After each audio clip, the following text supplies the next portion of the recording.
ಯುವರಾಜ್ ಭ್ರಷ್ಟಾಚಾರದ ವಿರುದ್ಧ ಸೂಕ್ತ ಕ್ರಮ ಕೈಗೊಳ್ಳುವಂತೆ ಪ್ರತಿಭಟನೆ ನಡೆಸಿ ಕೂಡಲೇ ವರ್ಗಾವಣೆ ಮಾಡಬೇಕು ಎಂದು ಜೈ ಹಿಂದ್ ರಕ್ಷಣಾ ವೇದಿಕೆ ಕಾರ್ಯಕರ್ತರು ಇಂದು ಚಿತ್ರದುರ್ಗದ ಜಿಲ್ಲಾಧಿಕಾರಿ ಕಚೇರಿ ಬಳಿ ಪ್ರತಿಭಟನೆ ನಡೆಸಿದರು. ಚಿತ್ರದುರ್ಗದ ವೈದ್ಯಕೀಯ ಕಾಲೇಜಿನಲ್ಲಿ ನಿರ್ದೇಶಕರಾಗಿ ಬಂದಿರುವ ಡಾಕ್ಟರ್ ಯುವರಾಜ್ ಭ್ರಷ್ಟಾಚಾರವು ಮಿತಿಮೀರಿದ್ದು, ಇದಕ್ಕೆ ಸಂಬಂಧಿಸಿದಂತೆ ಹಲವು ಬಾರಿ ದೂರುಗಳು ನೀಡಿದ್ದರೂ ಕೂಡ ಜಿಲ್ಲಾಡಳಿತ ಇನ್ನೂ ಕೂಡ ಕ್ರಮ ಕೈಗೊಂಡಿಲ್ಲ ಎಂದು ಆರೋಪಿಸಿದ್ದಾರೆ. ವೈದ್ಯಕೀಯ ಕಾಲೇಜು ಪ್ರಾರಂಭವಾಗಿ 3 ವರ್ಷವಾಗಿದೆ. ಕಾಲೇಜಿಗೆ ಜಿಲ್ಲಾಸ್ಪತ್ರೆ ಸೇರ್ಪಡೆಯಾಗಿದ್ದು, ಜಿಲ್ಲಾಸ್ಪತ್ರೆ ಅವ್ಯವಸ್ಥೆಯ ಆಗರವಾಗಿದೆ. ಸಿಟಿ ಸ್ಕ್ಯಾನ್ ಯಂತ್ರವು 8 ತಿಂಗಳಿಂದ ಕೆಟ್ಟು ನಿಂತಿದೆ. ಬಡ ರೋಗಿಗಳು ಸಿಟಿ ಸ್ಕ್ಯಾನ್ಗಾಗಿ ಸಾವಿರಾರು ಖರ್ಚು ಮಾಡುತ್ತಿದ್ದಾರೆ ಎಂದು ಅವರು ಆರೋಪಿಸಿದ್ದಾರೆ.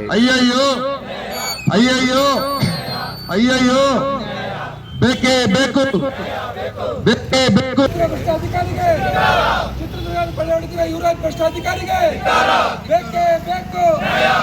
ಚಿತ್ರದುರ್ಗ ಕಡೆಗಣಿಸುತ್ತಿರುವ ಭ್ರಷ್ಟಾಧಿಕಾರಿಗೆ ಚಿತ್ರದುರ್ಗ ಕಡೆಗಣಿಸುತ್ತಿರುವ ಮೆಡಿಕಲ್ ಕಾಲೇಜಿಗೆ ಕೊಳ್ಳೆ ಹೊಡೆಯುತ್ತಿರುವ ಭ್ರಷ್ಟ ಯುವರಾಜಿಗೆ, ಡೀನ್ ಯುವರಾಜಿಗೆ, ವಿದ್ಯಾರ್ಥಿಗಳಿಗೆ ಅನ್ಯಾಯ ಮಾಡುತ್ತಿರುವ ಯುವರಾಜಿಗೆ, ಚಿತ್ರದುರ್ಗ ಜನತೆಗೆ ಮೋಸ ಮಾಡುತ್ತಿರುವ ಯುವರಾಜಿಗೆ, ಮೆಡಿಕಲ್ ಕಾಲೇಜ್ ಕಡೆಗಣಿಸಿ ಚಿತ್ರದುರ್ಗ ಜನತೆಗೆ ಮೋಸ ಮಾಡುತ್ತಿರುವ ಯುವರಾಜಿಗೆ ಅಯ್ಯಯ್ಯೋ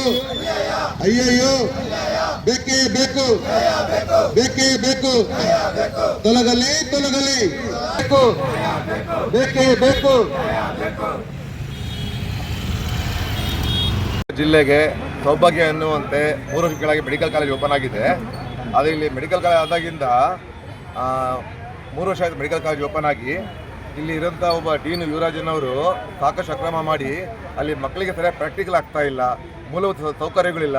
ಮೆಡಿಕಲ್ ಕಾಲೇಜ್ ಬಂದಾಗಿಂದ ಗೌರ್ಮೆಂಟ್ ಹಾಸ್ಪಿಟಲ್ ಅಧ್ವಾನ ಆಗಿದೆ. ಬೆಡ್ಗಳಿಲ್ಲ, ಪೇಷಂಟ್ಗಳಿಗೆ ಮೆಡಿಸಿನ್ ಇಲ್ಲ. ಆಮೇಲೆ ಸಿಟಿ ಸ್ಕ್ಯಾನ್ ಅಂತ ಕೆಟ್ಟೋಗಿ 6 ತಿಂಗಳಾಗ್ತಾ ಬಂದು ರೆಡಿ ಮಾಡ್ತಾ ಇಲ್ಲ. ಇವರು 3 ವರ್ಷ ಆಯಿತು ಮಕ್ಕಳಿಗೆ ಪಾಠ ಶುರು ಮಾಡಿ. ಆ 3 ವರ್ಷದಲ್ಲಿ ಆ ಮೆಡಿಕಲ್ ಓದಿರೋ ಮಕ್ಕಳಿಗೆ ಪ್ರಾಕ್ಟಿಕಲೇ ಆಗ್ತಾ ಇಲ್ಲ. ಇವರು ಬರೀ ಎಲ್ಲ ಫೀಸಲ್ಲೂ ಹಗರಣ, CC ಕ್ಯಾಮ್ರಾದಲ್ಲೂ ಹಗರಣ, ಪ್ರತಿಯೊಂದು ಹಗರಣಗಳಲ್ಲಿ ಇವರು ಭಾಗಿಯಾಗಿದ್ದಾರೆ. ಈ ಕೂಡಲೇ ಅವರು ಯುವರಾಜನ್ನ ಇಲ್ಲಿಂದ ಎತ್ತಂಗಡಿ ಮಾಡಿಸಿ ನಮ್ಮ ಜಿಲ್ಲಾ ವೈದ್ಯಕೀಯ ಕಾಲೇಜಿಗೆ ಒಳ್ಳೆ ನಿಷ್ಠಾವಂತ ಅಧಿಕಾರಿ ಕೊಡಬೇಕು. ಅಲ್ಲಿ ಆಗ್ತಿರೋ